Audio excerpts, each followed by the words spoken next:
from the healthcare workers in Denver, that were going around the internet, and we just were so impressed by their action and just the power in their silence and what they did. And we said, yes, like that's the kind of action that we could take with something like this. That's what we could do.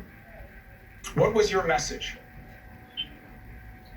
My message, being a nurse, is just to speak for the people who can't speak for themselves, and to speak for the people in our hospital that are suffering in ways that the general public cannot see. So I'm there as a voice for the homeless and the immunocompromised and the Native American communities and nursing homes, and just the populations that are just being devastated by this virus right now. And I know those people would be urging the general public to continue to stay home for them. 50,000 people have died. We know there are going to be more. We know it's a lagging indicator. We know all too often men and women like yourself are the difference between what happens.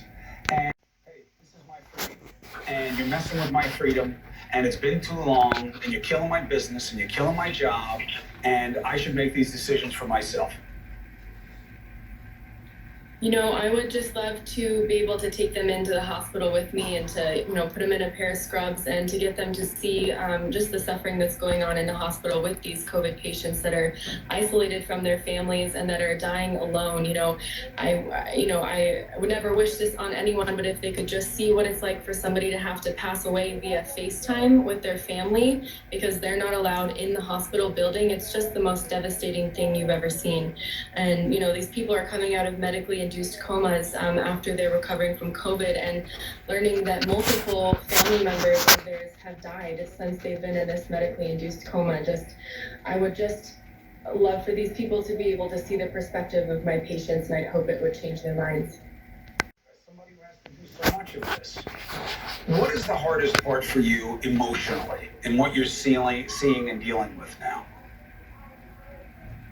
I think there's two parts of it. I think emotionally for me, I'm really struggling because I volunteered to work every day on this COVID specific unit with my coworkers that are alongside me. And so I haven't seen my own family in, over a month. I haven't been able to hug anybody or have any human interaction other than my shifts at work. And so for me, that has been just draining, especially to see these groups of people that are protesting to kind of reverse the work that we're doing. And then in the other sense, I am emotionally struggling, seeing these people that are coming through my doors and landing in my ICU.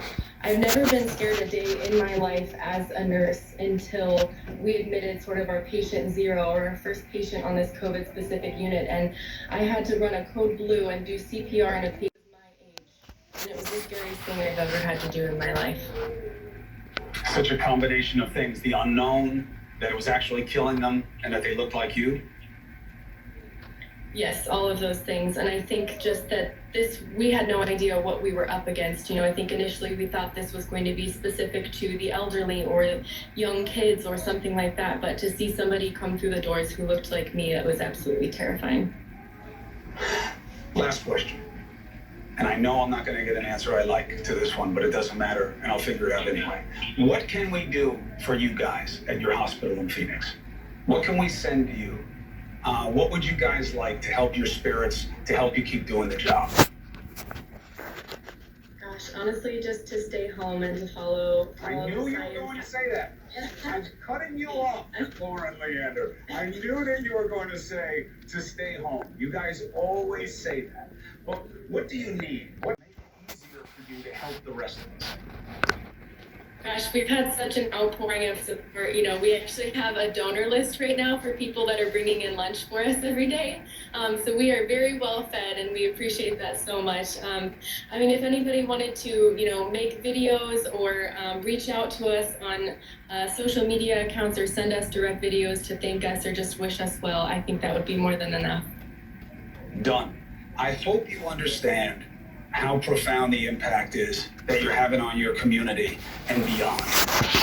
Crises demand heroes, and you are the best of us, and you are taking care of the rest of us, and we see it, and we feel it, and we appreciate it.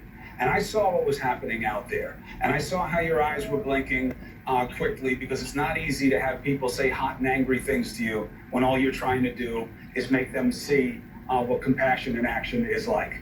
Thank you for taking a stand, and thank you for doing your job. And please. Will do. You as well. Thank you. All right.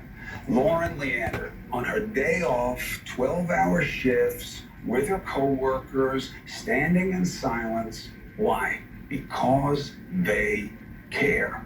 That is us at our best.